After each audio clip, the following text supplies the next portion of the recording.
श्री स्वामी समर्थ. नमस्कार मंडळी, स्वागत आहे तुमचं माझ्या यूट्यूब चॅनलवर. तर स्वामी भक्तांनो, बघता बघता जो दर 3 महिन्याला धोंड्याचा महिना येत असतो. आता धोंड्याचा महिना म्हणजे अधिक मास. आता अधिक मास म्हणजे पुरुषोत्तम मास आणि त्याला मलमास देखील म्हटलं जातं.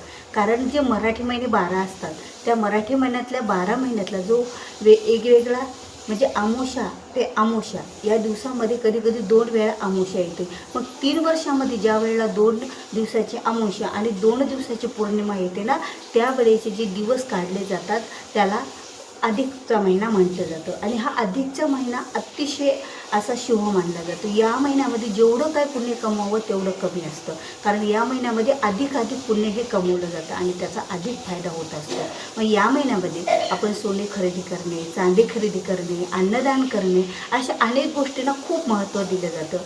पण आपल्याकडे जी गोमाता आहे ना, त्या गोमातेला लक्ष्मी मातेचं स्वरूप मानलं जातं. 33 कोटी देवांचा निवास असलेली जी गोमाता आहे, त्या गोमातेला आपण दररोज धोंडे खाऊ घालत असतो. आता या महिन्यात धोंड्याचा महिना आहे म्हटलं की गोल गोल करून 33 धोंडे खाऊ घालत असतो. मग ते धोंडे कशाचेही असो, मग ते धोंडे आपले आपूचे असो म्हणजे अनारसेचे असतो, तिळाचे असो, साखरेचे का असणं, गुळाचे का असणं, पिठामध्ये गूळ घालून साखर घालून का तयार केलेले असणं. पण बऱ्याच मावल्या ह्या धोंड्याच्या महिन्यामध्ये गाईला 33 धोंडे खाऊ घालत असतात, कारण त्याचा खूप मोठा मान आहे. कारण या अधिक मासामध्ये अन्नदानाला खूप महत्त्व दिलं जातं. आणि हा जो पुरुषोत्तम मास आहे ना, तो दान धर्म, गंगेमध्ये स्नान यासुद्धा गोष्टीला अतिशय महत्त्व असतं. त्याचबरोबर जे अन्नदान केलं जातं ते फक्त मानवी प्राण्यांनाच नव्हे तर प्राण्यांनासुद्धा अन्नदान केलं जातं. फक्त मानवांनाच नाही तर प्राण्यांना देखील सुद्धा अन्नदान करण्याची प्रथा आहे. पण गाय हे प्राणी नसून गोमाता ही आपल्या सर्वांचं संरक्षण करणारे आणि हिंदू धर्मामध्ये पूजनीय मानली जाते. तर या गोमातेला आपण जे काही धोंडे खाऊ घालतो, ते धोंडे खाऊ घालताना बऱ्याच महिला खूप अशा मोठ्या चुका करत असतात. त्या चुका खूप बारीक असतात, पण त्या चुक्यामुळे आपण धोंडे खाऊ घालून देखील गाईला आपल्याला त्याचं पुण्य प्राप्त होत नसतं. तर ती चूक कोणती आहे, ती चूक आपण कशी सुधारायची आहे आणि ती चूक करताना कोणती काळजी घ्यायची आहे, या सर्व गोष्टीची माहिती तुम्हाला या व्हिडिओच्या माध्यमातून मिळणार आहे. त्यामुळे व्हिडिओ हा स्किप न करता शेवटपर्यंत पहा.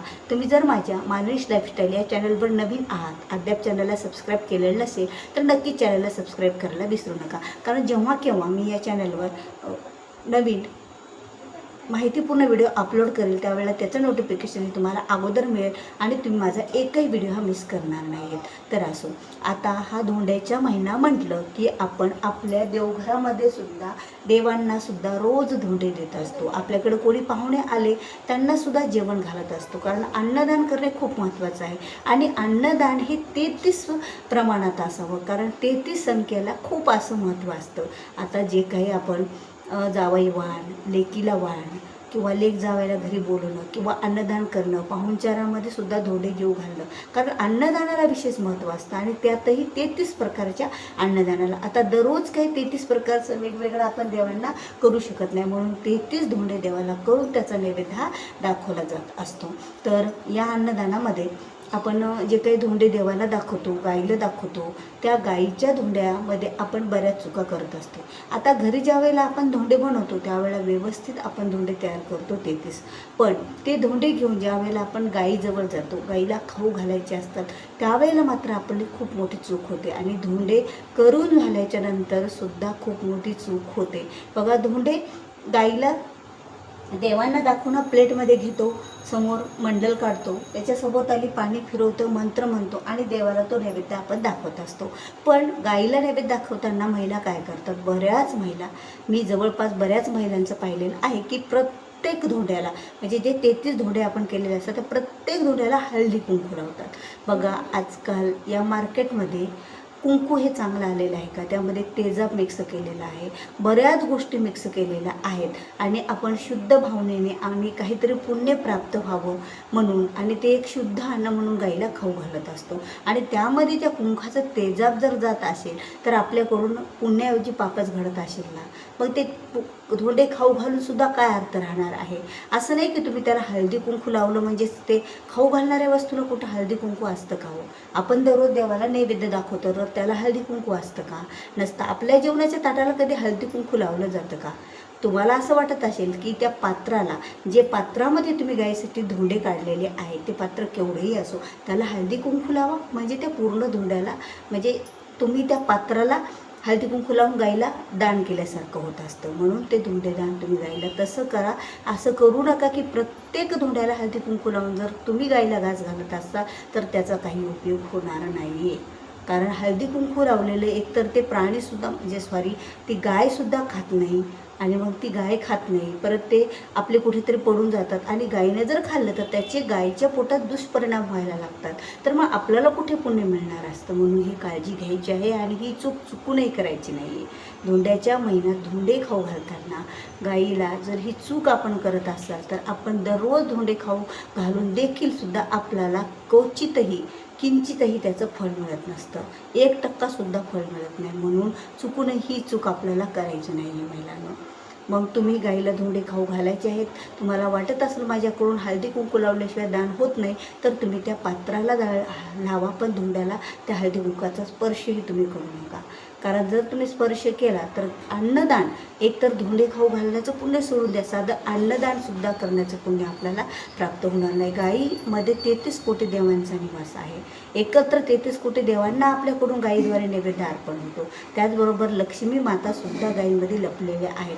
त्यामुळे लक्ष्मी मातेला सुद्धा आपल्याकडून हा रोज नैवेद्य जात असतो. म्हणून ही काळजी आपल्याला निश्चितच घ्यायची आहे. आणि आपण जर आपल्या देवघरामध्ये काही मंत्रस्तोत्र पठण करत असाल, कारण हा महिना पुरुषोत्तम मास म्हणून ओळखला जातो.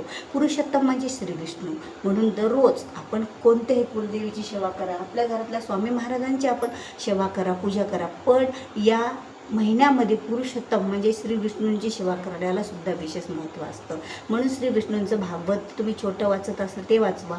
ज्याला कुठलाही काही एखादा मंत्र म्हणणं शक्य नाही, त्याने ओम नमो भगवते वासुदेवाय या मंत्राचं जरी रोज दिवसातून 108 वेळा जप केला ना, तरीही आपल्याला धोंड्याचं महिन्याचं फळही मिळत असतं.